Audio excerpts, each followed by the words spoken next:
Wow.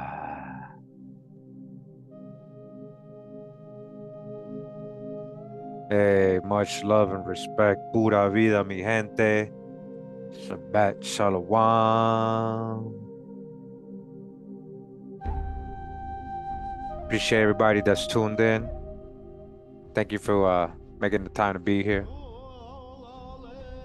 Your pre-Shabbat, your Friday evening.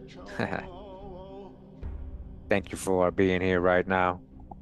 Wow. As promised, as I said earlier, we're going to do a little Shabbat special video today in the evening. Here we are.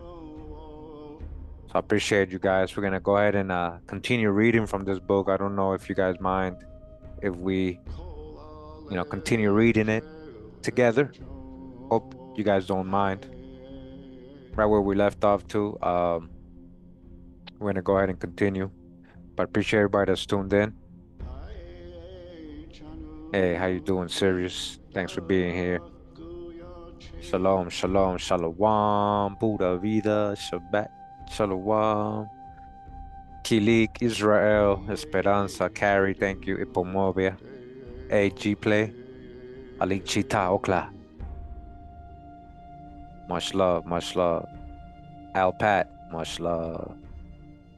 Jaquan, Grandma Angie, Shabbat, Shalom, Grandma Angie.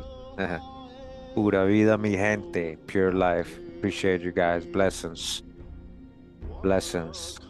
Hopefully everybody comes and feels at peace. Blessings.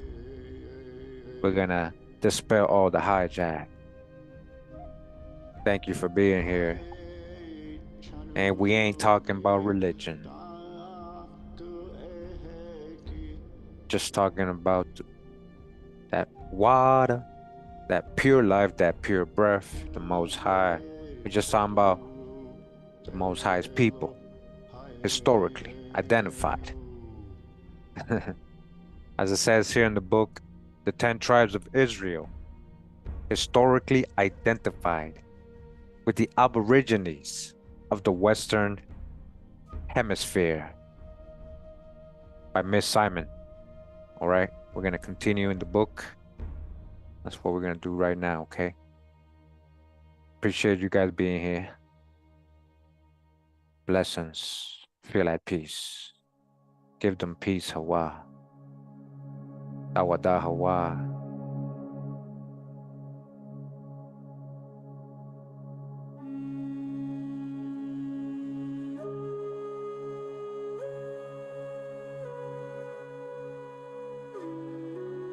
So we're gonna pick up where we left off last time under the chapter of religious observances, and then it continues on to where it says circumcision. And again, we read that last week. Make sure to catch up on the presentations if you like. It says here, circumcision. The testimony of Herrera, Garcia, Diaz, Torquemada, Gomara, and Martyr, Peter Martyr, are unanimous in establishing the practice of circumcision among the tribes of the new continent. Herrera observes the commentator on the antiquity of Mexico, almost in the very words of Acosta. Notices in the 17th chapter of the second book of the third decade that this custom was prevalent among the Mexicans. And Bernal Diaz is quite explicit on the subject in the following passage of the 20th chapter of his History of the Conquest of Mexico. In some provinces they were circumcised, and they had flint knives with which they performed the ceremony. With respect to circumcision, Martyr and Gomara, whose veracity as historians was never doubted, both affirm that the Indians were circumcised. The former addressing Leo X in the 10th chapter of the third Ocean Decade, says, speaking of the Indian fugitive who came to the Spanish settlements of Darien, he said further that his country, there were cities, in his country, right, there were cities fortified with walls and governed by laws, all right, cities fortified, that the people used apparel, but of what religion they were, I did not learn. Yet had our man knowledge both by words and signs of the fugitive, that they were circumcised. What think ye now hereby most, Holy Father? Or what doubt you divine may come hereof, when time shall have subdued all these under your throne? All right, that's what the letter was saying. And in the first chapter of his 4th decade, inscribed to the same pontiff, he gives the following description of the people of Yucatan, or the Yucatan, right? This nation is not apparelled with wool, because they have no sheep, but with cotton, after 1,000 fashions and diversely colored. Their women are clad from their waist to their ankles, and cover their heads and breasts with veils. All right. So what were they doing? Pay attention. They had diversely amounts of different types of clothing that was made, a lot of it with cotton. So what are these people? What does that mean? Agriculturally, that they are a people who are expert cotton growers, right? Cotton producers, cotton farmers, cotton growers. All right, understand that. Understand that. Who would they make and grow cotton, really? Tobacco, corn, whatever else they wanted to grow. Sugar. So they had all these clothing, right? He's saying, right? Their women are clad with their waist to their ankles and cover their heads and breasts with veils, right? Their women cover their heads with veils, huh? Think about that. Who does that? Like, a lot of people in the religious circles, they kind of do that, right? It's a tradition. These people frequent their temples often. They are great idolaters and are circumcised, but not all. So he calls them idolaters based on what he thinks, how he interprets what they're doing, right? But that's a primary source saying that. In the 3rd chapter of the same decade, he says that, remember, these are the priests, the Jesuits, right? The inhabitants of the island of Cozumilla, situated on the coast of Yucatan, were circumcised. Garcia likewise, in the following passage of the 1st section of the 8th chapter of the 3rd book of his Origin of the Indias, confutes the error of Acosta respecting the use of circumcision amongst the Indians. It is certainly very extraordinary to find from the Orinoco Ilustrada of Gumilla and Carrit's voyages of the West Indies that in nations remote from each other, as those of the Orinoco and the tribes who lived on the confines of Peru, on the banks of La Plata, as well as the Chalachaques, a people situated between Peru and Kurimeo, all used circumcision and abstained from the flesh of swine, and they didn't eat pork. Primary source.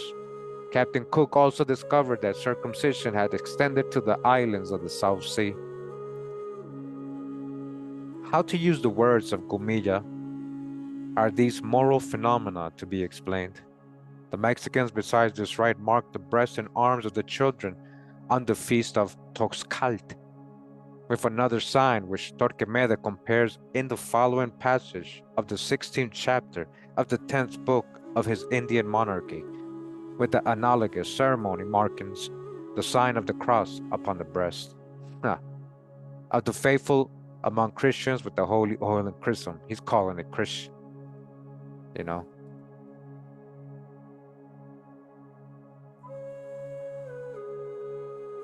Yeah, so definitely if you go out of topic on the chat, you will be removed, Gomara and Gumeli say that the Silvas circumcised their children an 8th day after their birth. We're reading historical written accounts, right, of what they're seeing the Indians live, do, what they, do to themselves. Okay, that's what we're doing. Sahagún says in the 24th chapter of the 2nd book of his history, describing the attire of the deity, Huitzilopochtli, if they believed that god had commanded circumcision, it is probable that their symbol, the flint knife upon that part of his dress, was memorial of that ordinance. The earliest Spanish writers, and such as Martyr, who scarcely would have ventured to state a deliberate falsehood to the Pope, and one which he sooner than any other person would have been capable of detecting, and Gomara, who was chaplain to Cortes and dedicated his history to Don Martin Cortes, his son, and therefore had the best means of information, and Bernard Diaz, and other Spanish writers also who are acknowledged to be men of the greatest learning and research, such as were Garcia and Torquemada, who had themselves visited America, have all declared that various Indian nations used circumcision. The ceremony of circumcision was performed with a flint knife, as is evident from the 25th verse of the 4th chapter of Exodus. Yet they had this symbol he was saying, right, as he was referring earlier, and one of those deities. Huitzilopochtli had the flint knife, which included Garcia to suppose that the reason why the tekpalt or flint knife was held in such reverence was on account of its connection with circumcision, and Torquemada says that the Totonacs, a numerous nation inhabiting a mountainous country to the east of Mexico, circumcised their children, people living on the mountains, and that the high priest, or the next in order and rank, performed the ceremony with a flint knife. We're just reading history, not stories. Monarquía Indiana, capítulo 48. Get it? Mexican Antiquities, volume 6. We're going to get into that volume again. That the Mexicans believed the earth and the sun drunk up the blood of the innocent is clearly proved by a lord who, in a speech to the King of Mexico, recently elected, takes occasion to caution him not to draw down on himself the anger of God. It may be here remarked that most of the speeches in Sahagun's history of New Spain have a strong unction of Jewish rhetoric. The same complacent mode of speaking of themselves as God's peculiar people, the same familiar communication with deity beginning frequently as in Abraham's dialogue with God, with the word heard adventure, the same unceasing solicitude after dreams, visions, inspirations, the same manner of addressing each other as brethren, and finally the same choice of metaphors distinguish the compositions of the Jews and Mexicans, which may serve, when they say Jews here they mean Israelites, which may serve in some measure to explain the specimens of Mexican eloquence. The Lord Slain Leviathan, which the Israelites understood referred to the time of their Messiah, seems to be alluded in the 96th page of the Lesser Vatican manuscript. I cannot fail to remark that one of the arguments which persuades me to believe that this nation descends from the Hebrews is to see the knowledge they have of the book of Genesis. For although the devil has succeeded in mixing up so many errors, this is how they say the devil told them all this stuff, right? His lies are still in such a course of conformity with Catholic truth that there is reason to believe that they have had acquaintance with this book, since this and the other 4 books which follow are the Pentateuch, written by Moses, and were only found amongst the Hebrew people. There are very strong grounds for believing that this nation proceeds from them. From whom? From the Hebrew people, or vice versa, the true old world. Okay. In nothing did the civil policy of the Mexicans more closely resemble that of the Hebrews than in their dedicating their children to the temple and afterwards sending them to be instructed by the master or rabbi in the doctrines of their religion and moral and ceremonial laws. Torquemada says that the ceremony of dedicating children to the military profession was also a religious one. Amongst the Jews, all wars, not excepting their civil ones, bore a religious character, and in Deuteronomy directions are given to the priests to accompany and escort the soldiers to battle. The interpreter of the collection of Mendoza says that the priests likewise followed the Mexican armies, not only for the purpose of joining the combatants, but also to perform certain religious ceremonies, in which some analogy is discovered between the customs of the 2 nations, right? And that's kind of like a little bit we read last time, talking about warrior priests joining in battle and still doing their religious ceremonies in battle. That the Incas waged war for the express purpose of compelling other nations to lay aside their idolatries and embrace the knowledge of the true God. We have the authority of Acosta and of other eminent historians for asserting. Sounds like Romans to me. Father Joseph Gumeli, in his account of the nations bordering on the Orinoco, relates that they punished adultery like the ancient Hebrews, by stoning the criminals to death before the assembled people. That's from Edwards West Indies, Volume 1. It is not a little singular also, as established that, to be a fact which few persons would feel inclined to suspect, that the Mexicans and the Israelites should have believed that similar divine judgments, even when these were of a very peculiar nature, would follow the commission of similar crimes. The 5th chapter of Numbers records the extraordinary effect produced on a guilty woman whose husband was jealous by her drinking the bitter water in the trial of jealousy. And Torquemada says that nearly the same kind of threat was held out by the Mexican priests to induce the virgins to dread the vengeance of God when they violated their vow. Edward observes in his History of the West Indies, the Indians would not eat the Mexican hog or the turtle, but held them in the greatest abhorrence. Gumila observes, neither would they eat the eel, nor many other animals, and birds they deemed impure. They deemed unclean animals, right? Just like the Israelites. Even the Reverend Dr. Mather, one of the spiritual Israel who felt necessitated unto the rooting out the aboriginal Canaanites, and who published a work entitled Magnalia, etc., Wars of the Lord, does admit, amongst other points of resemblance, which he could not but acknowledge, that these savages had a great unkindness for our swine. They didn't like swine, huh?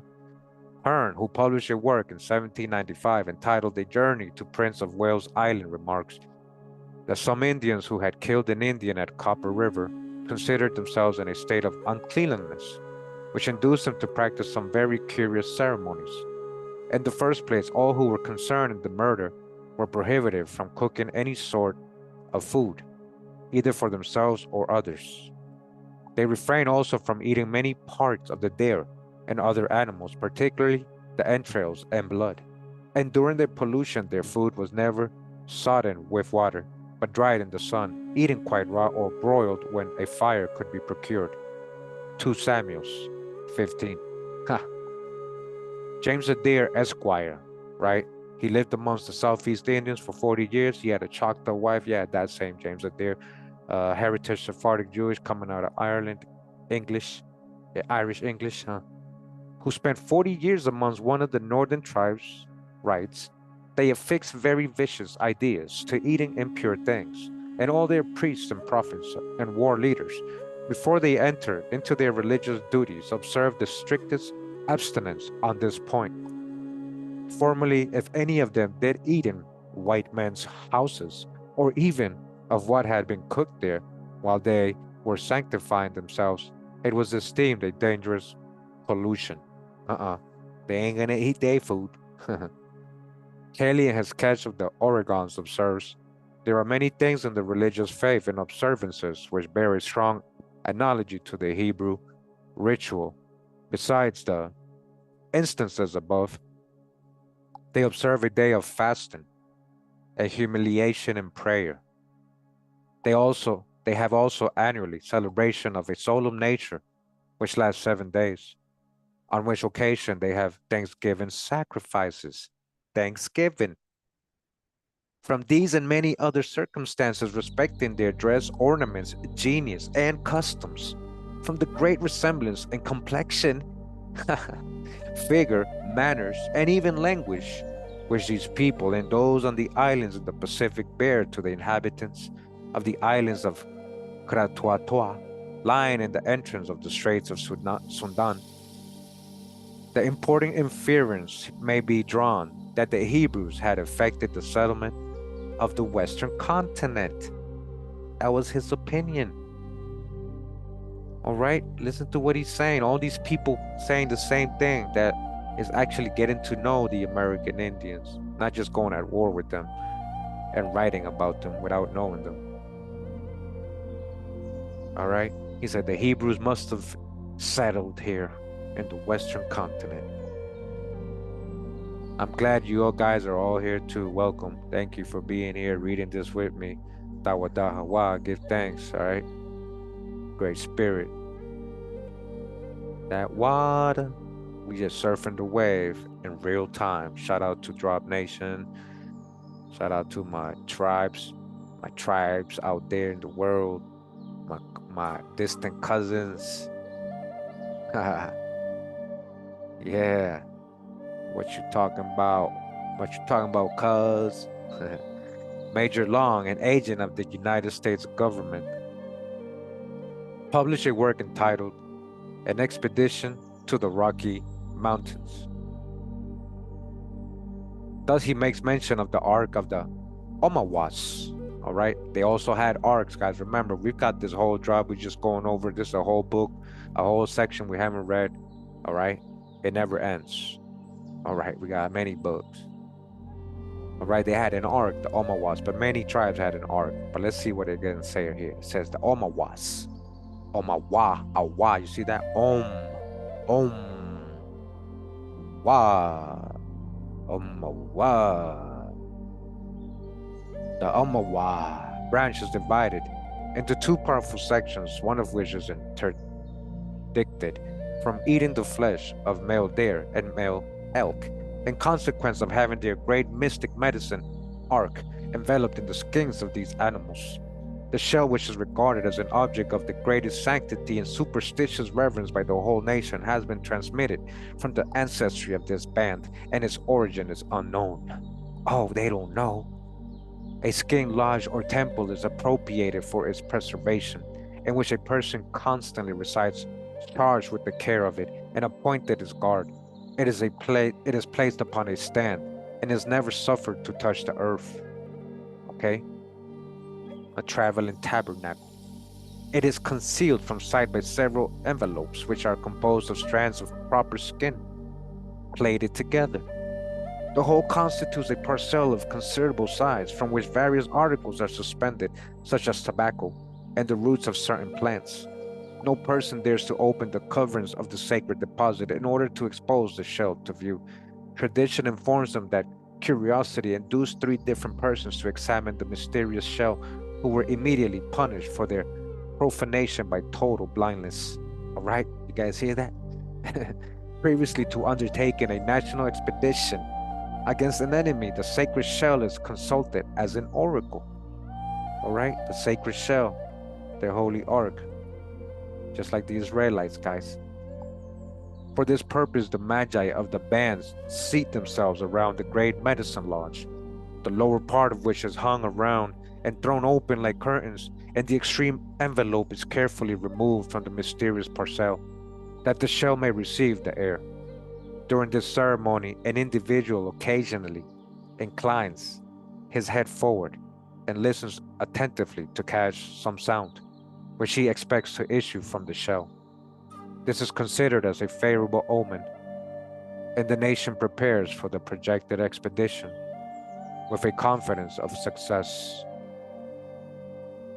They are, adds Major Long, of opinion that the Wakanda, yeah, hijack city. They try to, I told you guys, Wakanda, the great and omnipotent supernatural spirit, Wakanda, the creator, Wakanda, American indigenous word. Wakanda is in America. Wakanda is here. You are Wakanda.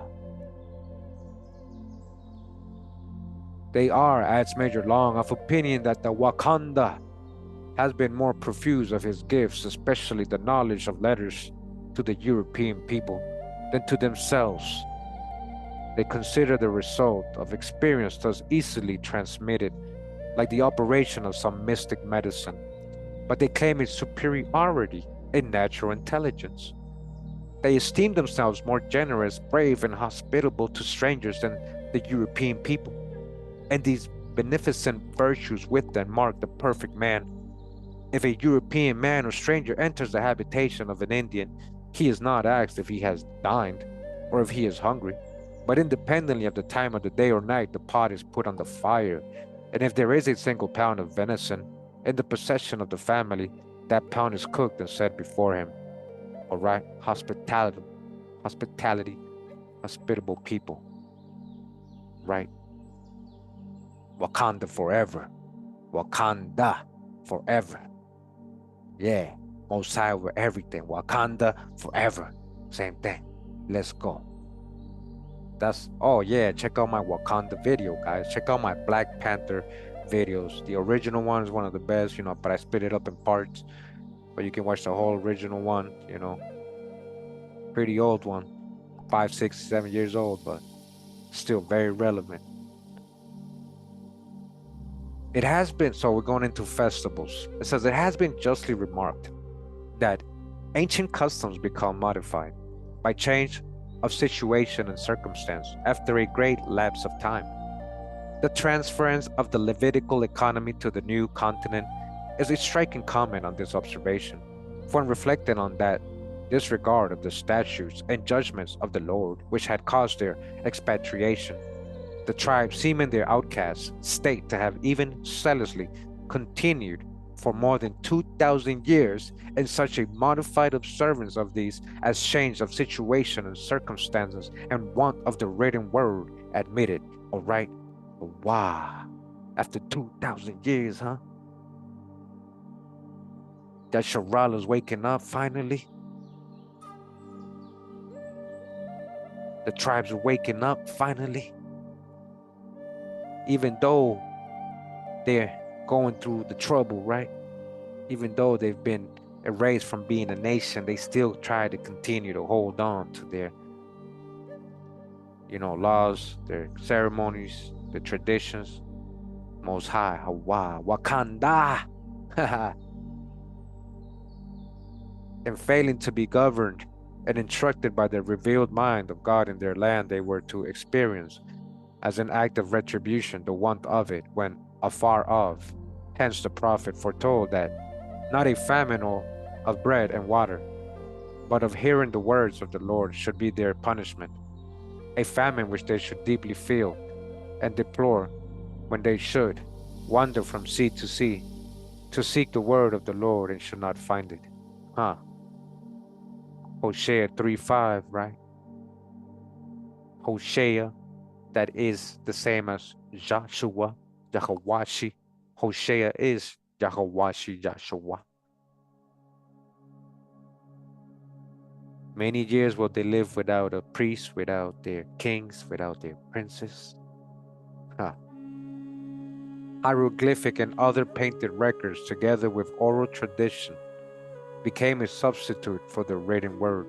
But these artificial means were comparatively cold and ambiguous, and however they might have traced the outlines of their ritual and historical peculiarities, they could not enter into the minute detail of these, and were moreover subject to more or less of that tincture of error which necessarily accompanies such mediums of conveyance.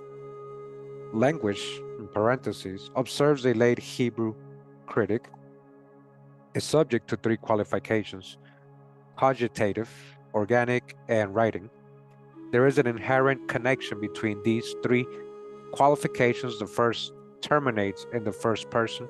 The second is to deliver verbatim to the second person present, but the third is to communicate to persons absent and to the posterity.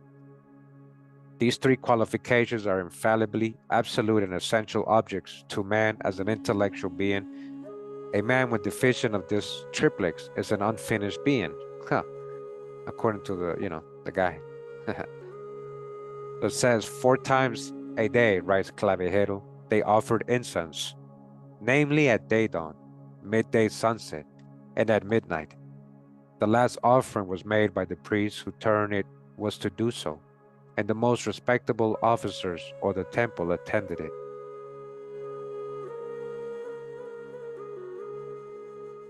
For instance, on certain festivals, they employed the butmen of Judea, but usually they burned copal or other aromatic gums. The censers were either of clay or of gold. The Hebrews had a rejoicing festival on the ingathering called the Feast of Tabernacles. It was commemorated with temporary verdant booths in which certain prescribed leafy branches were interlaced in remembrance of their having sojourned in temporary lodges in the wilderness. The willow and palm, emblematic of humiliation and triumph, were united in these tabernacles. It has always been a tradition among them that the triumphant Messiah would come at the celebration of the Feast of Tabernacles into his beloved city, and that his herald Elijah, the ancient prophet, would precede that coming 6 months, that he would come at the Feast of Passover to announce his triumphant advent to restore all things and turn the hearts of the fathers to the children and those of the children to the fathers.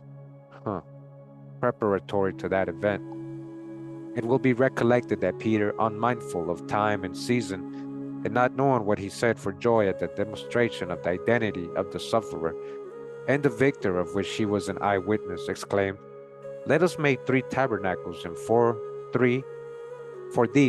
one for Moses and one for Elias." The coming of the Messiah therefore is connected in the warrant of scripture, expectation, as well as traditionary hope with the Feast of Tabernacles, which the Israelites believe will then come together with the Jubilee period. We have this festival in obscure manner in the following extract from the Abbey Clavigero. All right. So now we're going to go to a primary source talking about the Indians, right?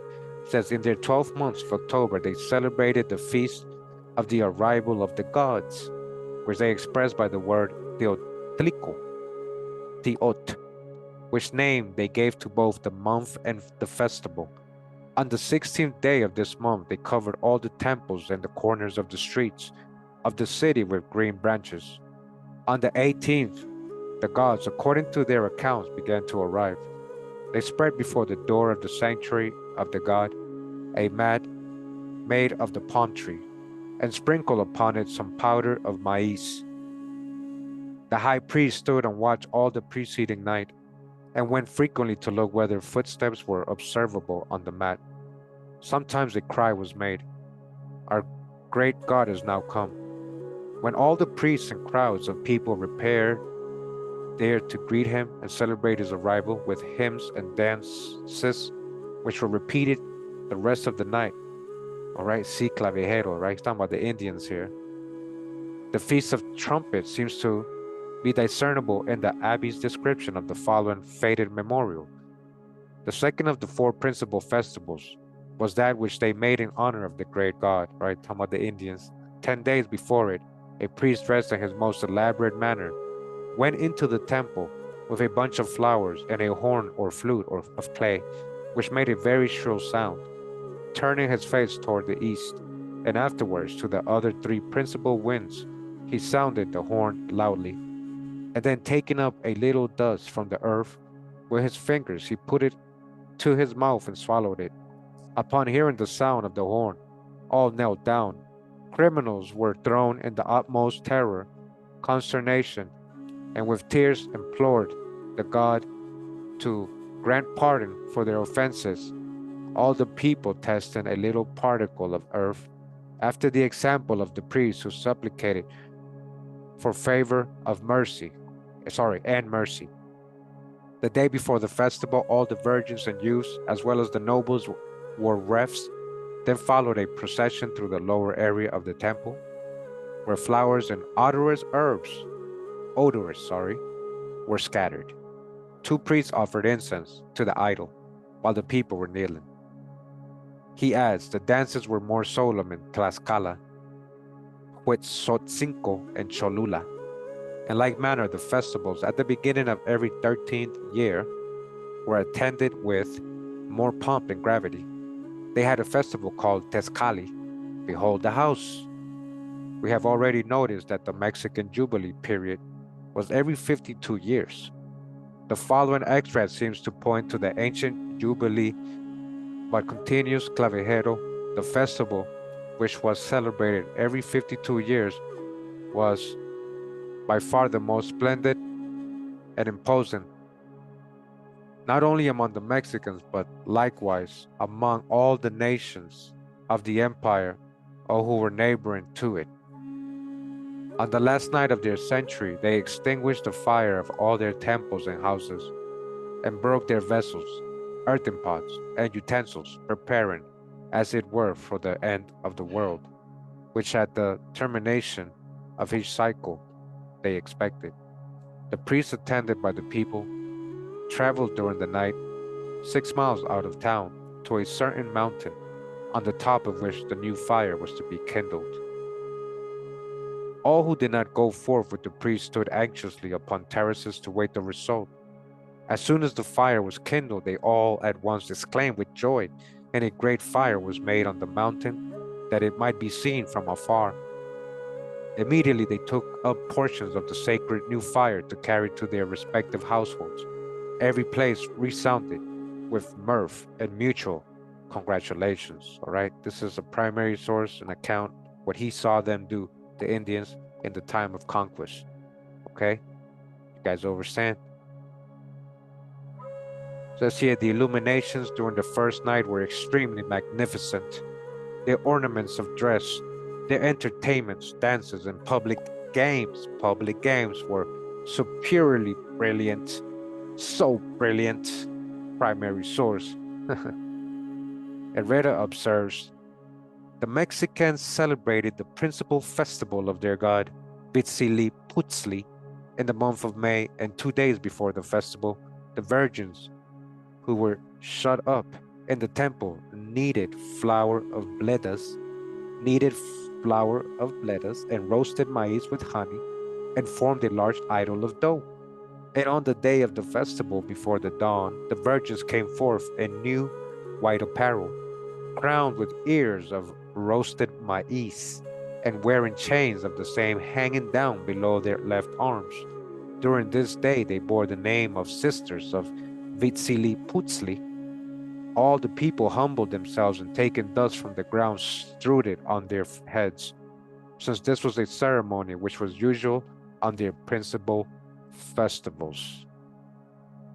Afterwards, the people went in quick procession to the mountain Chapultepec, a league distant from Mexico, and there made a halt and sacrifice, and then proceeded with the same haste to a place called Atacinavias, which was the second resting place, and passed on a league further to Huivican, from whence, without stopping, they returned to Mexico. This journey of 4 leagues was performed in 4 hours, and they named the procession Sapaina Huitziliputzli, the quick procession of Huitziliputzli. And then it says, see Exodus 12, 33, 34 for reference. Literally, that's what he's telling you. The people likewise assisted with great reverence in this act. Example, drawing up the image of the area of the temple. Having been drawn up and placed in a chamber adorned with flowers, the young men of the temple strewed many more around, and the virgins brought a quantity of pieces of dough. The dignitaries of the temple then came forth in exact order, according to their seniority, attired in dresses corresponding to their offices. With garlands and chains of flowers, they placed themselves around the pieces of dough and performed over them a certain ceremony, which consisted in singing and dancing.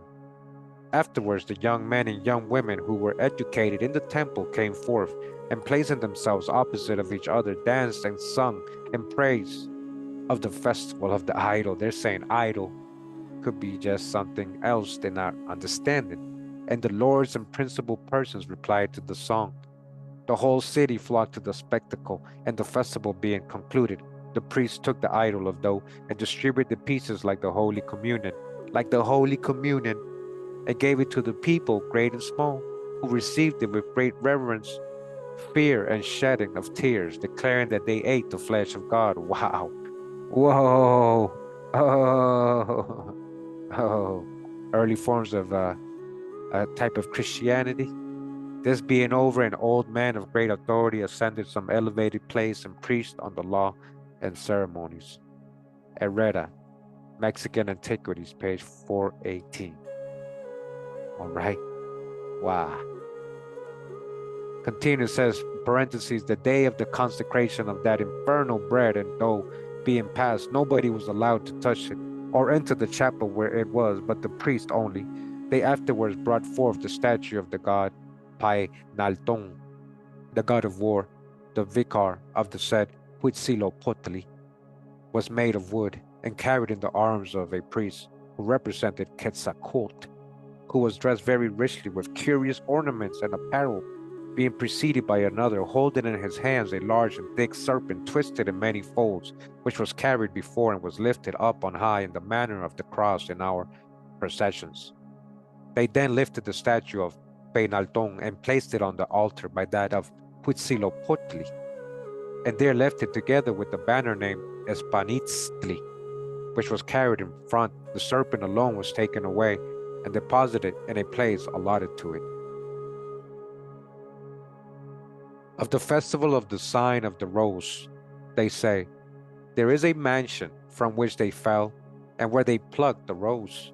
In order to show that this festival was not commemorative of good and that it was celebrated with fear, they painted the tree, distilling blood and cracked in the mist, and named it the Feast of Toil by reason of that transgression. The festival for the dead. While the priests celebrated this in the temples, the entire population ascended the terraces of their houses and, looking toward the north, made earnest supplications to the departed of their own lineage, ejaculating aloud, "Come quickly, since we expect you." The festival of the raising of the banners began in December. A note says, with reference to this painting, the famous prophecy of the same prophet relating to the Lord's slaying Leviathan, which the Israelites understood to refer to the time of their Messiah, seems to be alluded to. Of the Lesser Vatican manuscript. So this is quotes. She's quoting, this author's quoting all these primary sources, right? Now we're going into, it says, on the Lesser Vatican manuscript, in the name of our God, we raise up our banners, just like in Psalms 25. In the 10th chapter of his 12th book, Torquemada affirms that the devil counterfeited amongst the Indians the feast of Passover. So Torquemada is saying, hey, the only reason they know the feast of Passover is because the devil taught it to them. A very silly notion. Like, why would the devil be teaching them to be Israelites? So that makes no sense to me. Give me a reason to why. Why would be his reason for doing that? What's his master plan, huh? So that's funny anyways. So they had the Feast of Passover. We've gone over this a lot. They had the Feast of Tabernacle, the Indians, right? The Green Corn Festival, Thanksgiving, all that. That's all biblical, guys. Those traditions that are really long, but they're calling biblical, all right? But we're not the same religion. We're talking about real history here. We're trying to give you signs that you can actually have a foundation on and understand and closer to home and stuff, possibly in your blood. In your lineage, talking about lineage. It says, in the 10th chapter of his 12th book, Torquemada affirms that they, knew the Feast of Passover. This third month of the Mexicans commenced on the 15th of March, which, like the solemn Passover of the Jews or Israelites, lasted 8 days, when they offered the first fruits. The ripe grain in the ears, it was unlawful for them to taste before they had presented the said first fruits to the priest. The Indians observed the same custom on this third month, the Pascua, which they celebrated in honor of the ancients or lords, before the arrival of the day appointed for the carrying these first fruits to the temples and altars. No one dared to touch them, for they were forbidden to do so by an express law, as the Israelites were forbidden to taste the ears of corn. What? Who? The Israelites? Wait, they eating what? What did they eating? Corn? Wait, I thought corn was American. I thought Israelites were supposed to be on the other side of the world. Make it make sense. Ears of corn. Ears of corn. You don't have ears of wheat. Okay, understand? So as the Jews were forbidden to taste the ears of corn, and as just like the Israelites, and as that complacent son of the church, it might well provoke a hearty laugh from Christians to see that the devil wished to constitute himself the God of the first fruits. So this is what they were saying. The reason they're saying, oh, the devil taught him that so he can be the God. That's very silly. Dodge the hijack, big time. Can I get a dodge the hijack? The festival of the new moons was another Mexican solemnity too analogous to the Neomanu or Israelite festival of the new moon. Same thing that Torquemada describing the former says, if this custom be attentively considered, it will be found to have been stolen from the Hebrews. Oh, they stole it from the Hebrews, huh? So how did they steal it? They would have to encounter the Hebrews, right? If let's go with that, right? So you're saying Indians stole it from the Hebrews. So where do they encounter so-called Hebrews to steal it? This is the true old world. Hebrew is a language. People, descendants of Eber. We read just the other day, right, in the archives of Aboriginal knowledge. If you didn't catch the video, they were calling the Indians what? Eberites. Eberites, Shemitic family, Eberites, sons of Eber, Eberus. Come on now. So they stole it from the Hebrews. Yeah, okay. You seen in reverse, maybe? Yeah. Somebody stole it from somebody for show. For show. Caesars, of whom St. Thomas says that it was ordained that the Neomanium should be kept at the commencement of every month in memory of the government and preservation of all things, which same preservation is that which our Indians pray for in their Neomanium at the commencement of each of their months. But my reply to this objection would be that the devil taught them. The devil taught them how to be Hebrews. He taught them how to be Israelites. This is the silliest comeback. This is the silliest rebuttal that these conquistador chroniclers had, and try to explain why they were so much like the Israelites. But as the commentator, if our surprise is justly excited at being informed by Torquemada that the devil had imitated among the Indians the Israelites' feast of Passover and the new moon, what shall we think of the fast of Atamal, which the Mexicans kept every 8th year, the Flint, as a sabbatical year? Okay. 8 was a number highly esteemed by the Christians, and as they have not scrupled to change the Sabbath from the 7th day, on which day it was kept by the Israelites, on the Sabbath, not on Sunday or day of the sun, to the 8th day, Sunday, on account of the resurrection. All right, dodge the hijack of Christ. They're saying having occurred on that day. Dodge the hijack. We must not reject a striking analogy because it is open to an answerable objection, since the Mexicans also have had their reasons for preferring the 8th to the 7th. Torquemada, taken for granted Saint Isidore's excellencies to be scriptural, seems to consider them more than sufficient to transfer the attributes of the 7th to the 1st day of the week. Saint Isidore says the 8th day is the 1st. On it were formed the elements. On it were created the angels. On it God bestowed manna upon his people. Now we get in some Gnosticism and religious doctrine right here from Saint Isidore from the Middle Ages. We've quoted his books. I know you guys probably not remember. And what video? For what? Our beginning and our end were names characteristic of the festival of Tutsen. Since Eve was the beginning and termination of man's existence, she is a Suchecualcal, represented in the 48th page of the Vatican painting, with 2 children who appear to have been combatant. Listen, and one of them to have been killed. There you go, on a codex, on a Mexican painting, right?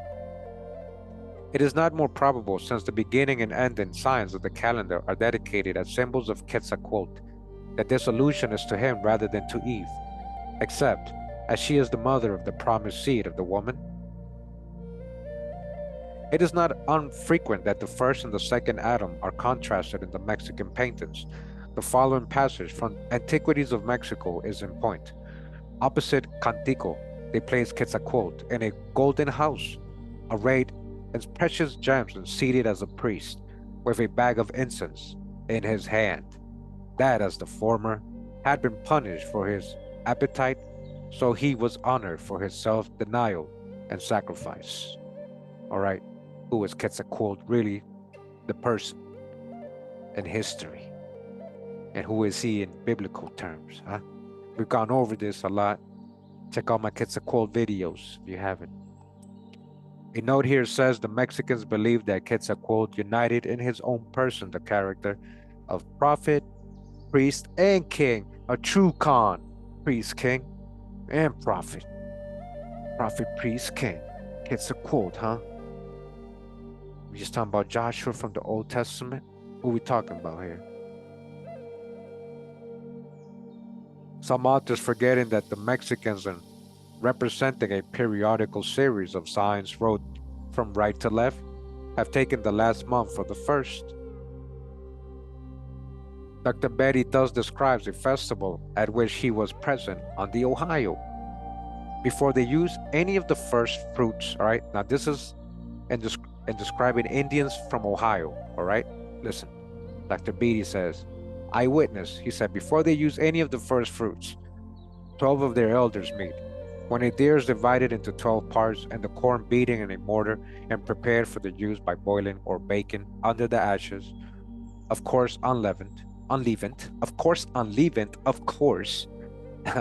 this is also divided into 12 parts. These men hold up the venison and bread, and with their faces toward the east acknowledge the bounty of God to them, the Great Spirit, right? It is then eaten. They have at evening another feast, which looks like the Passover.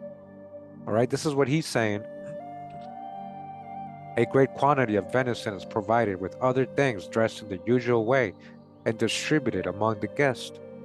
That which is left is thrown into the fire and burned. None of it may remain till sunrise, nor must a bone of the venison be broken. Exodus 12:46, okay? Just like described in the Bible. They also purify themselves with bitter herbs and roots. Beltrami, a literary traveler, thus writes to the Countess Compagnoni with reference to the same feast among a tribe west of the Mississippi. Women and old men stationed themselves behind the performers and joined chorus in the canticle. To give you an idea of the clatter and hubbub of music thus produced, it would be necessary to be either an Indian or a Israelite. Body bag for the illusion. Yo, shout out to Con Drop, yo. That's a big one right there, guys. You understand? Oh, wow. They can't even pronounce it the right way, the word, the hymns, the music, because you got to either be an Indian or Israelite to be able to do it. So-called Jew. All right. Oh, wow.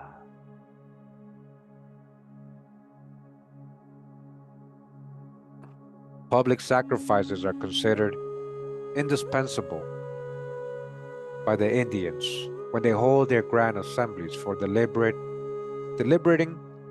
on the question of peace or war. Deliberating, sorry. Here also we trace the resemblance to antiquity. I have been present at one of their feasts, as there was a mystic solemnity connected with it. Every individual was obliged to eat or make some other eat the portion set before him. To leave a single morsel on the bark trencher on which the repast was served would have been an insufferable insult to the divinity to whom it was consecrated. All right. And we continue. All right. You guys don't mind, right? We continue a little bit. You guys enjoying the reading? Hope you are. Shout out to the real ones. It says here, mode of reckoning. They count time, observes Dr. Boudinot, after the manner of the Hebrews. They divide the year into spring, summer, autumn, and winter. They number their year from any of those 4 periods, for they have no name for a year, and they subdivide these and count the year by lunar months, like the Israelites. Again, like the Israelites, okay? You remember who you are? Not just me here talking, we're reading history.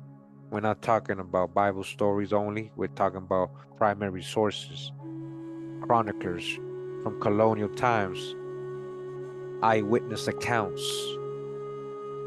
They saw them do it. He said straight up, just like the Israelites. Just like the Israelites, who counted by moons as their name sufficiently testifies. The number and regular periods of the Indians' religious feast is a good historical proof that they counted time by and observed a weekly Sabbath.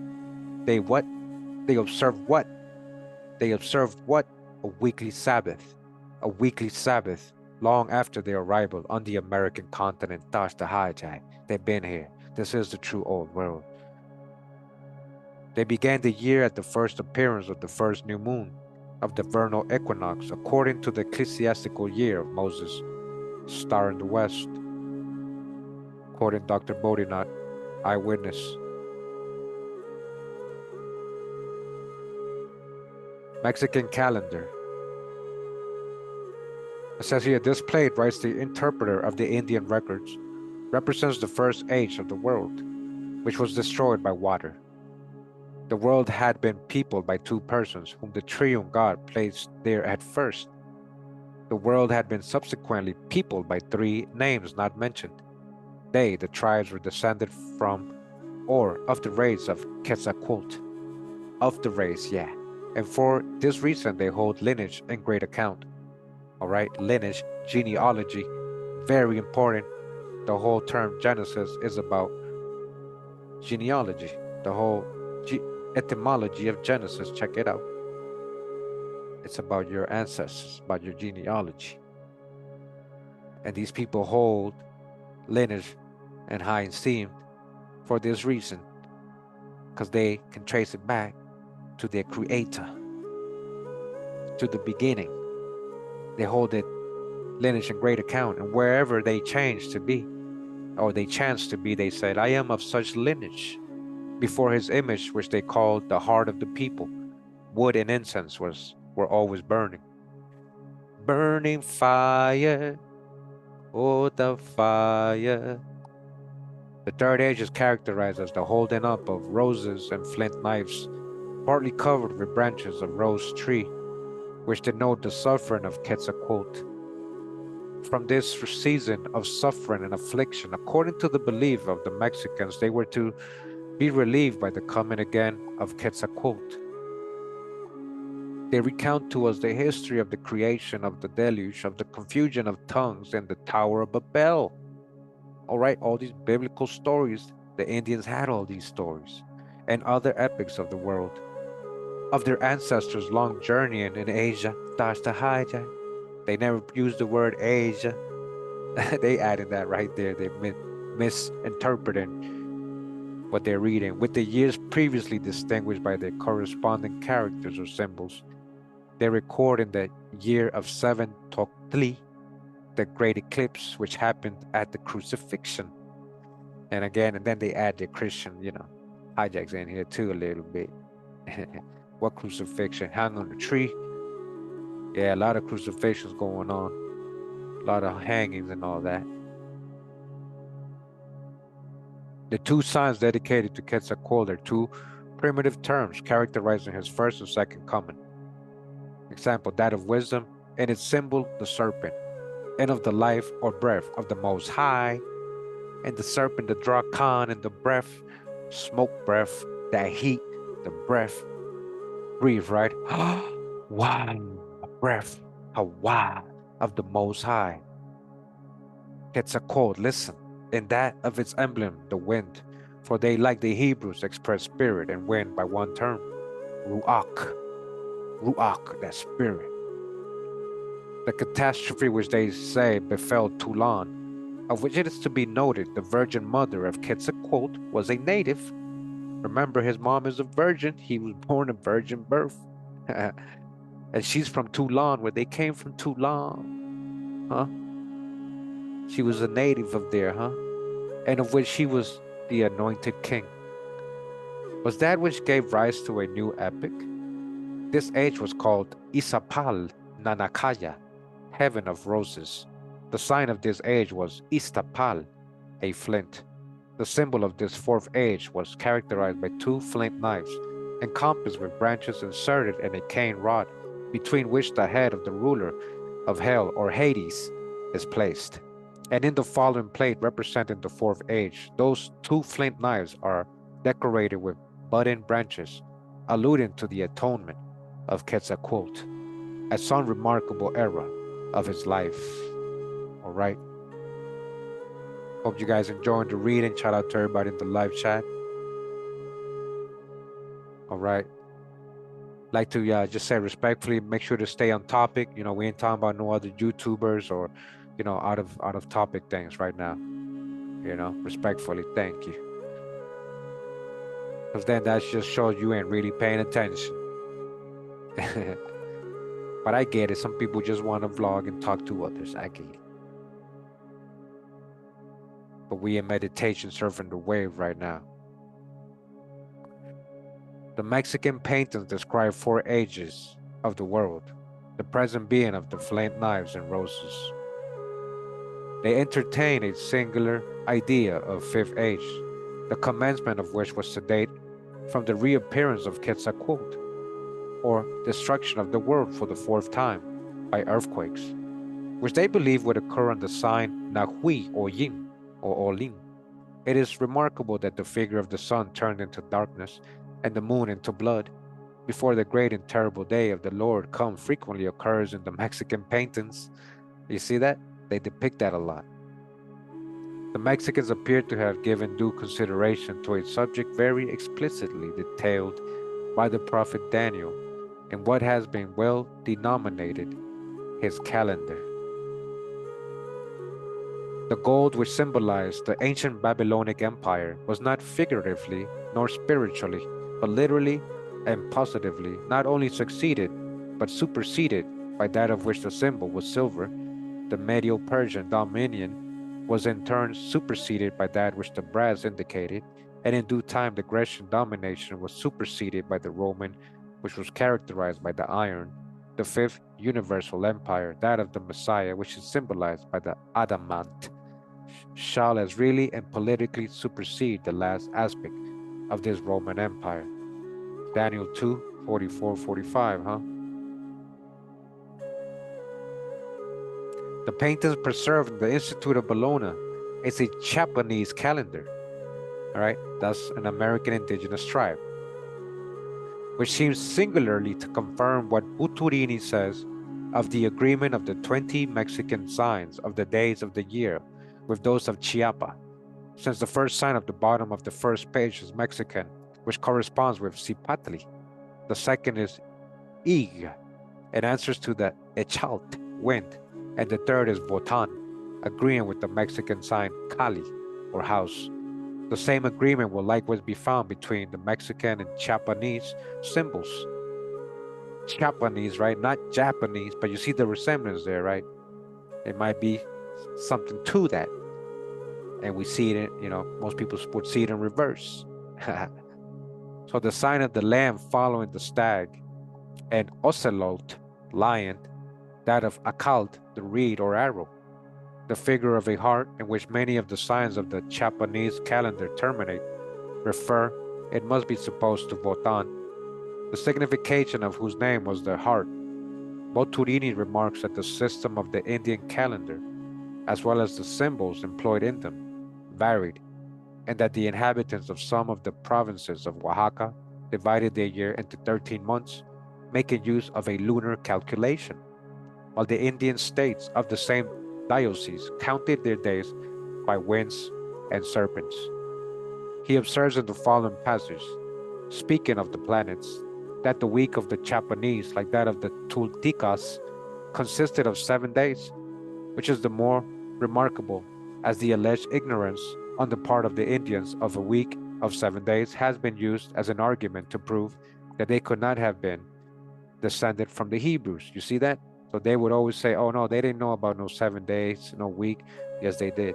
The Indians of Chiapa reckoned the number of the planets to be 7, corresponding with the signs of the days of the year, the number following that of 13, so celebrated in the Holy Scriptures on the account of the blessed Creator having rested on the 7th day of the creation of the world. The names of the Japanese chiefs, whose heads are found in the calendar, bear considerable resemblance to Hebrew proper names. And even the signs of the Mexican calendar seem to have some reference to the emblems under which Jacob, when dying, predicted the destinies of his posterity. Wow. With respect to burning incense to the saber tree, with superstition of the Japanese Nunes de la Vega, treating of their calendar, mentions from the root of which he says they believed they originally sprung, it might as well have been considered by him as the root of David, which was to produce that branch which is so much the theme of prophetic hope, as to assume that it was an act of adulation to Ninus, which name the bishop supposed to have been corrupted into Joanna and lastly into Mox. Boturini writes, the commentator, observes that he could find no resemblance between the names of the other ancient chiefs of the Japanese calendar and those of the descendants of Ninus. He adds, proceeding now to the argument by which Acosta attempts to prove the Indians could not have been the Hebrews, and which Specilius has employed in a triumphant manner to throw discredit on the relation of Montesino. What shall we say when we find in the writings of Acosta himself, as well as from the works of Sahagún and Torquemada, and the commentary of the anonymous interpreter of the Vatican manuscript, that the Indians did expect a Messiah, whom they even called Meshi, Meshi, Moshe, Moshe, Meshi, Messiah, Meshi, Meshi, Moshe, Meshi, Meshiach, Meshiko, Meshiko, Meshikan, priest king, huh? The Messiah priest king, huh? Meshikan, whose advent they expected in the year of 1 Cain, which was probably on that account named Shuiteochtli, the year of the Lord. Nunes de la Vega, bishop of Chiapa, in that part of his diocesan constitution, where he speaks of Votan and of the treasure discovered by himself in the Casa Lobrego, confirms the account of the interpreter of the Vatican manuscript of the great respect amounting to idolatry which the Mexicans and other nations of the New Spain paid to their ancestors, since he not only mentions the stone images of those ancient Indian pagans preserved in the Casa Lobrego, but adds that their names are in the calendar, and that Votan, who was looked upon by the Japanese as the heart of the people, was the third in the order, Mox being the first. Votan, Wotan, Votan. The calendar to which the Bishop of Chiapa refers was not the Mexican but the Japanese, which Boturini says in the following passage of his idea de una nueva historia, corresponded with that of the Toltecs or Tulians. The authority of Boturini, being a man of great learning, is so often referred to that some surprise must be felt at Gama's assertion that Don Mariano Beitia, who was appointed Boturini's executor and became possessed after his death of whatsoever papers had not been confiscated, declared that celebrated scholar confessed to him, when on his deathbed, listen, that he should expire without being able to comprehend the Mexican calendar. Names of the 20 ancient lords which were preserved in the Japanese calendar: Mox, Yek, Votan, Ganan, Ganan, Gana, Gana, Gana, Ganan, huh? Gana, huh? Abak, Tox, Mox, Pik, Lambat, Molo, en otros Mulo, Elab, Ilab, Bats, Inob, Ben, Hicks, Tisiquin, Chabin, Chick, Chinax, Tajo, Agual. Names are the symbolic signs of the Mexican calendar. In the same order: Cipatli, Ehecalt, Cali, Quetzpalin, Cohualt, Misquitztli, Masalt, Tochtli, Alt, Itzentli, Osomatli, Malinali, Acalt, Ocelot, Quachtli, Temetlalt, Holin, Tecalt, Huelhuilt, and Xochilt. Wow. I'm probably murdering a lot of these, man. All right. I think here we go for the dismount historical records. All right. It says we are naturally disposed to inquire, what was the Teomoxtli the name of the divine book, which contained the history, mythology, calendar, and laws of the Toltecas. This word is compounded of teo, divine, amilt, papyrus, and moxtli or mochtli, for in the Mexican language, Y and X frequently supply the place of S. Tli is devout of meaning, but in general termination. Mostly then appears to be Moses. Mostly then appears to be Moses, when the sentence would be the divine book of Moses. All right? It is necessary to observe that in the Mexican language, the compounding of words terminating in ilt with other words and elision of those final letters frequently takes place, as in the word occult, which is compounded of alt, water, and kali, a house. A little historical book was found of an Hebrew Indian nation, which may probably be that of being mentioned by Núñez de la Vega, to which tradition it should be observed the Bishop of Chiapa lent his much higher authority. It is impossible not to remark the resemblance which many of their proper names bear to the Hebrew. In the last edition of Garcia's Origen Los Indios, we find the cause which follows inserted by the editor in the text. But Garcia notices himself other Indian names which resembled Hebrew. The rumor of inscriptions insisting in Yucatan reached the ear of the Venerable Las Casas also, who probably only doubted the fact because he had not the opportunity of going there to verify it. If, however, such inscriptions had been numerous in the New World, it is not likely that they would long have suffered the mutilating hands of the Spanish missionaries. We may, however, remark that two curvilinear ornaments, shaped like the letter S, occur upon a broken bust. The inscription to which Garcia refers, as mentioned by Sisa or Sica, is spoken of in the following passage of the 87th chapter of his Chronologies of Peru, or Chronicles of Peru. The river, which is named Vinas, is the largest, on the banks of which are situated some large and most ancient edifices. Having inquired of the neighboring Indians who were the founders of these ancient structures, they replied, bearded men, who they say arrived in this country long before the reign of the Incas, and there established their residence. All right, before the Incas, before the so-called Aztec, yeah. They were Johnny latecomers, right? Parte primera de las crónicas del Perú. People with beards, huh? The Peruvian quipos might have been a kind of syllabic writing like that of the Japanese, and the Spaniards seem to have consigned them to eternal oblivion.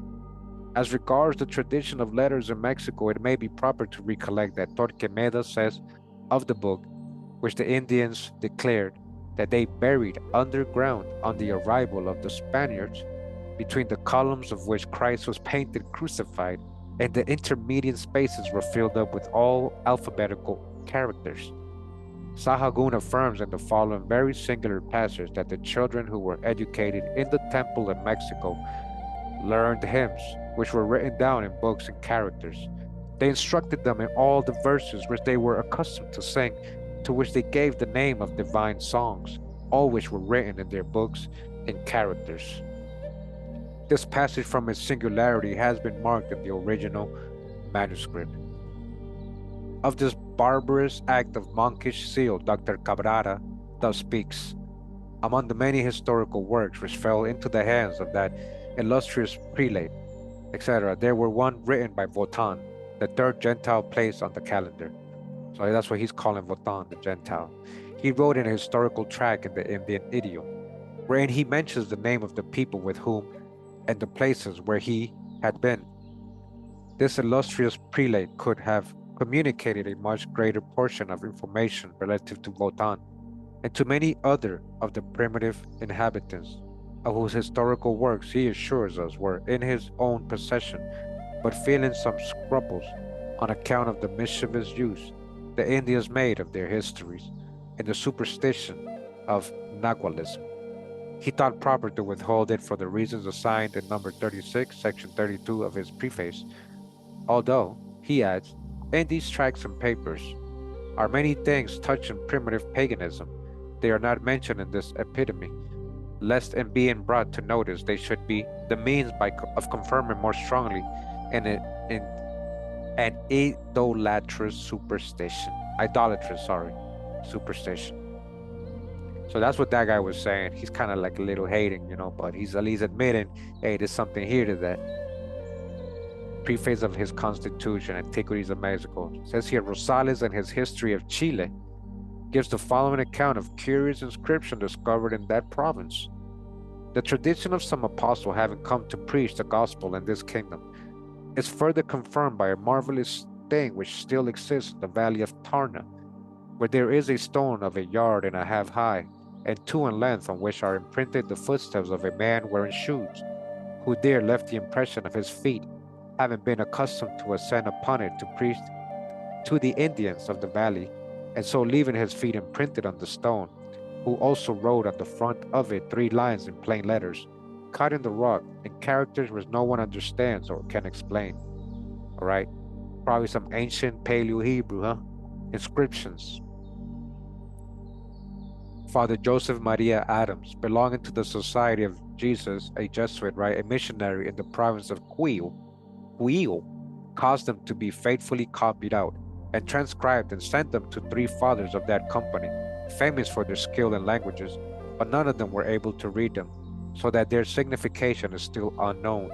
All right, what happened to all these codices and texts, huh? We didn't have writing here supposedly, right? You see all the stuff they were finding. Sahagún says that in the reign of Itzcoatl, the lords and principal persons amongst the Mexicans who were the priests, the government being a theocracy, buried the ancient records, that they might not fall into the hands of others, huh? The ancient records, huh? Just like the ones they're finding Father Crespi's collection, right? Just like the one they buried the golden tablets that supposedly the angel Moroni found for Joseph from the Mi'kmaq people. Oh, those kind of buried records, huh?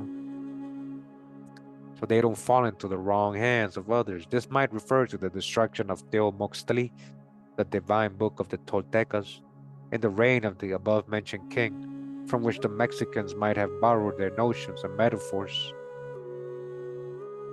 Garcia, citing Laet, and likewise on his own authority, says that paintings were used in Peru.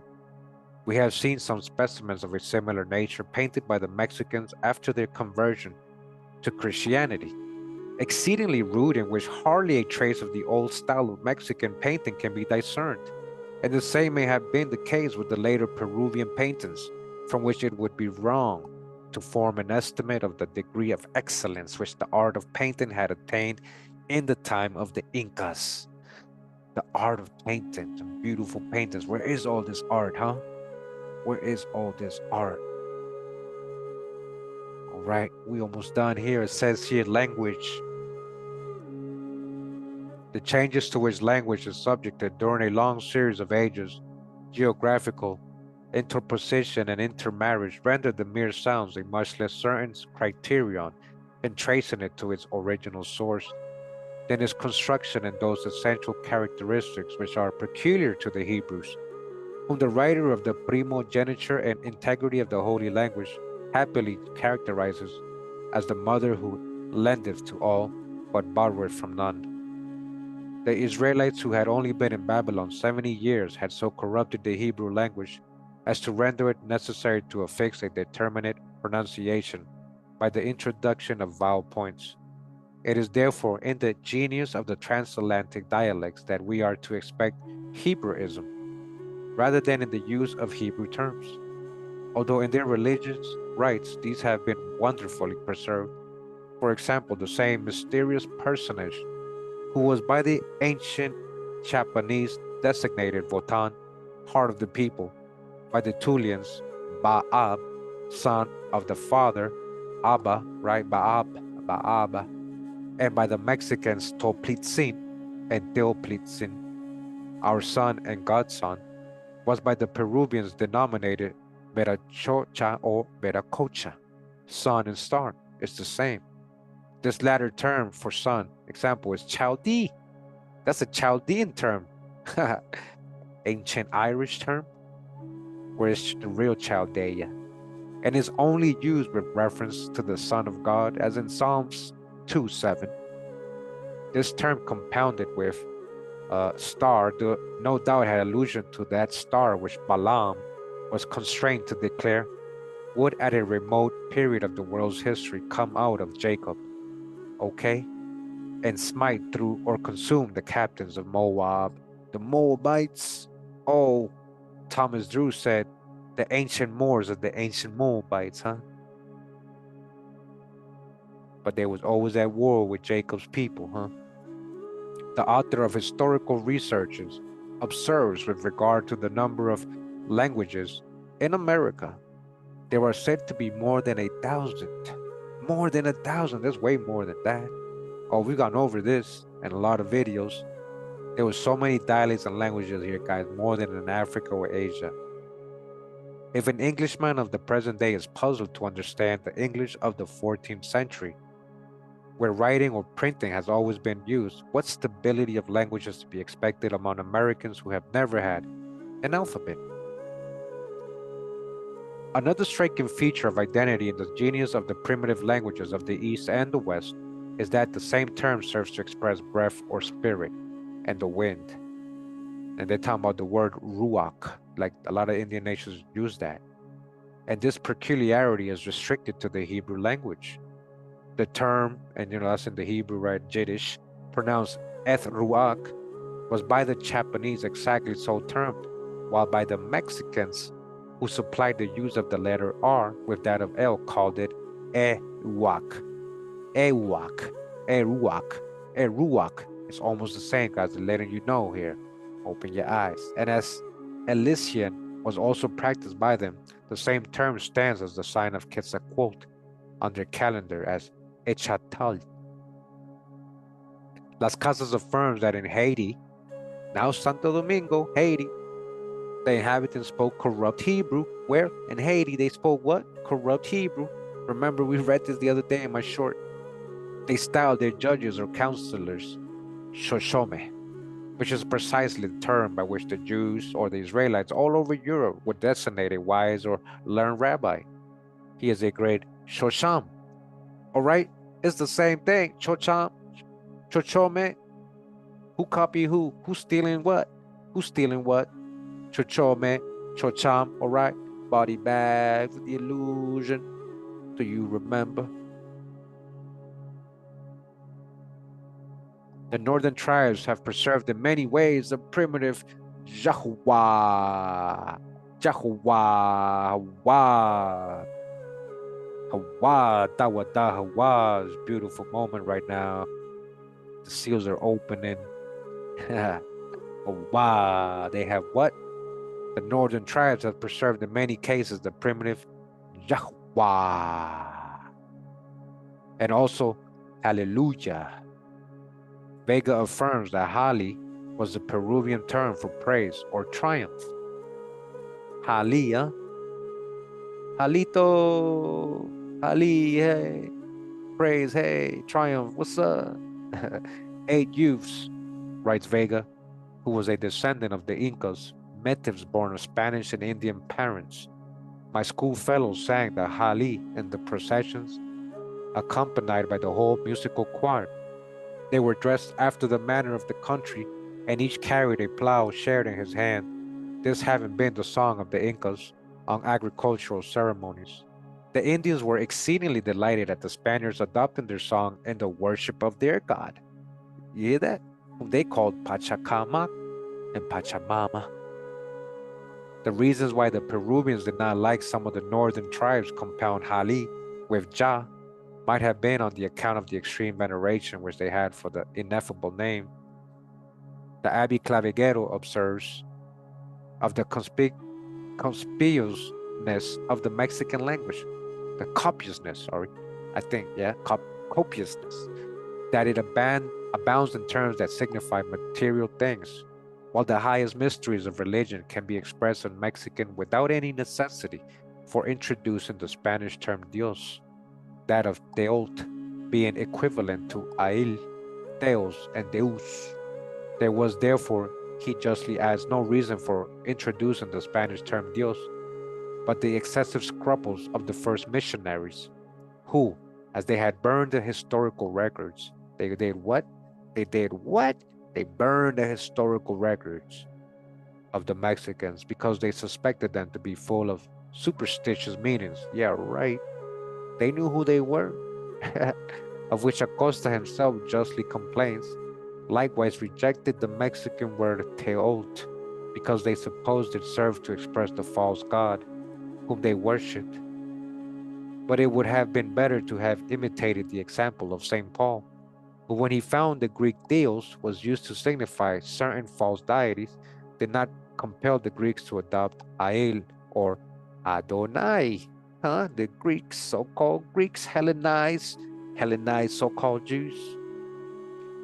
There is a tribe in the south which designates the Most High Abamengo Ishto, which is compound of the Hebrew terms and of Father Man, united by the vernacular term for chief, which was Mengo. This mango is identical with the Peruvian mancha or mango capa or capac, the last part of which is Hebrew, capac, and signifies an anointed branch like Tupac, an anointed branch, a palm branch, a proverbial expression for the highest as rush is for the lowest. This analogy might be greatly extended, but perhaps the identity, as far as language is concerned, is already sufficiently established. For a curious specimen extracted from the work of James Adair, Esquire, on the use of the ineffable name in adjuration by the northern tribes amongst whom he resided for 40 years, okay? For 40 years, primary source. Father Charlevoix says the Algonquin and Huron languages are the parents of the 10,000 prevailing dialects of the latter, he says. It has a copiousness and energy and sublimity, perhaps not to be found in the finest languages we know of, and those whose native tongue it is, though now but as handful of men, have such an elevation of soul as agrees better with the majesty of their language than with the state of which they are reduced. The Algonquin language has not so much force as the Huron, but has more sweetness and elegance. Both have a richness of expression, a variety of turns, a propriety of terms, a regularity which astonishes. But what is more surprising, among these barbarians, who never study to speak well, and who never had the use of writing, there is never introduced a coarse word, an improper term, or a vicious construction. You see that? Bad words, huh? They didn't even have a purpose for bad words, right? And even their children preserve all the purity of the language in their common discourse. On the other hand, the manner in which they animate all they say leaves no room to doubt of their comprehending all the worth of their expressions and all the beauty of their language. Mr. Colden, who wrote the history of the wars of the Five Nations about the year 1750, and was a man of considerable note, speaking of the language of those nations, says, "They are very nice in turn of their expressions, and not a few of them are so far masters of their language as never to offend the ears of their Indian auditory by an unpolite expression. They have, it seems, a certain urbanity or atticism in their language, of which the common ear is very sensible, though only their great speakers attain to it. They are so given to speech making that their common compliments to any person they respect at meeting or parting are made in harangues. They have a few radical words, but they compound them without end. By this their language becomes sufficiently copious, and leaves room for a good deal of art to please a delicate ear. Their language abounds with guttural and strong aspirations. Gut, right? Talking from the stomach, all right? I mentioned that earlier in my life, earlier in my yard. Talk from the gut. The ancient language is guttural aspirations, which make it very energetic and bold. Their speeches abound with metaphors, after the manner of the Eastern nations. The Indians generally express themselves with great vehemence and short pauses in their public speeches, Their periods are well turned and very sonorous and harmonious. Their words are specially chosen and well disposed with great care and knowledge of their subject or language in order to show the being power and agency of the Great Spirit in all that concerns them. All right, they put the Great Spirit in all that concerns them. To speak in general terms, their language in the roots, idiom, and particular construction appears to have the whole genius of the Hebrew. This is the guy writing that book, right? The History of the Wars of the Five Nations in 1750. This is what he's saying, right?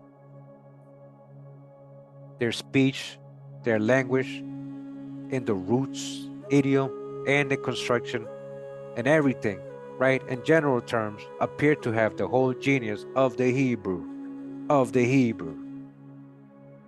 And what is very remarkable, and well worthy of serious observation, has many of the peculiarities of that language, especially those in which it differs from most other languages, and is often both in letters and signification synonymous with the Hebrew language.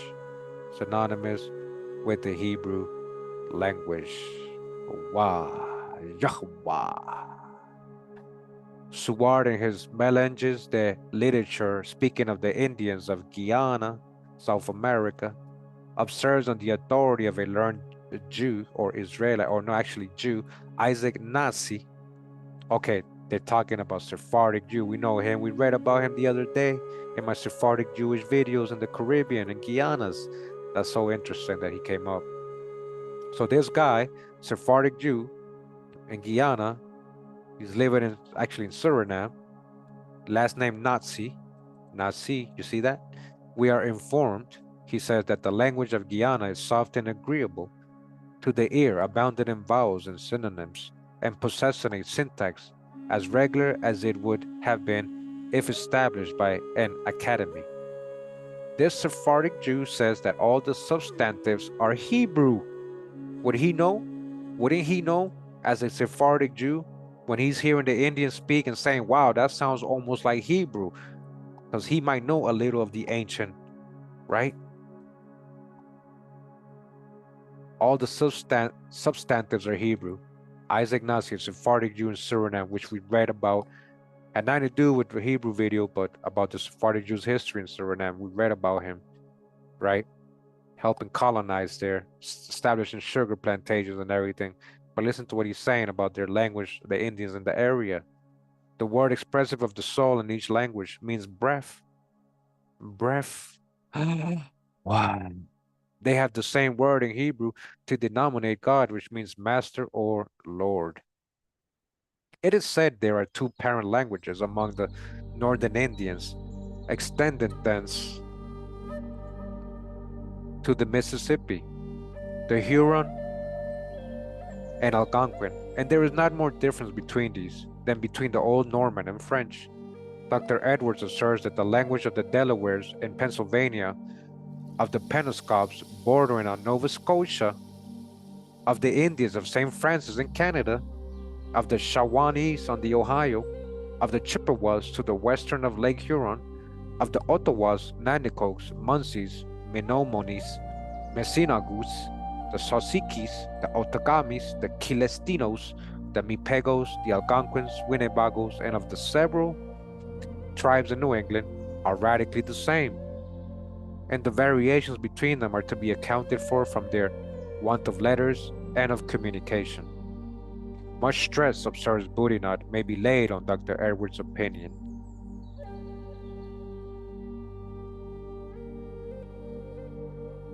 All right. What we're dealing with here, 1 second, guys.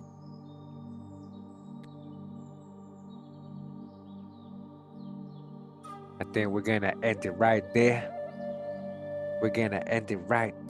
That's the dismount, because it's still got a lot more. It's gonna go over the characteristics, traditions, and a lot more stuff that we could actually go ahead and finish in other videos. Don't want to do the videos too long, so people can actually sit down and make the time to sit and watch them. You know, when they see a long video, they're like, nah, forget it, I ain't even doing. So, you know, but I hope you guys at least enjoyed what we read so far. Again, we're just trying to finish up some old books that we got into way back like 4 or 5 years ago, 6 years ago, and we never finished. Can you believe that? Here we are finishing the book. Here you are, right in time. All right. I appreciate all of you guys in the live chat. I appreciate all everybody who came through even after the video wasn't live anymore. Thank you. All right. I hope you guys enjoyed. I hope you guys see the history. I hope you guys see that there is real like records of people, people who actually are seeing, encountering the people, living with them, telling you straight up what they're experiencing. That is a primary source. Not what people say, not my cousin said, or this guy said, or Billy Carson said, or anybody else said, okay? We don't care about he said, she said, we said. Just verify, research the research. Shout out to Omic. Research the research, right? Verify the information if you like. Verify the sources. Who are these people they're quoting? These are all primary sources. So I'll give you your Shabbat evening back. Thank you for spending an hour and a half with me at your day. And actually, almost 2 hours earlier. I really like that live I did earlier, guys. If you haven't missed it, I mean, if you missed it, I was live in my backyard. We were chilling. All right. If you missed it earlier, that's what we were doing. We were chilling. Let me see. Hold on. Pura vida. Yeah, thought was in your midbrain. I found it study. All right. Yeah, jump on that Kids Are Cold video for sure. You're gonna like it, man. Like, it's deep. It gets deep, man. There's a couple. I got a documentary on Kids Are Cold, and I got one I did just for me reading. So check them out, all of them. Blessings to all of you guys. May the Most High bless all of you guys. Protect y'all, bless y'all, give you guys what y'all want. Especially if you got a good heart, if you're loyal, if you righteous, if you got a good heart, man, a good spirit. You know who you are. You honor the Most High, the Great Spirit. You give thanks. You appreciate life, that breath. May you be blessed. May you be blessed. Hopefully everybody else don't have to learn the hard way.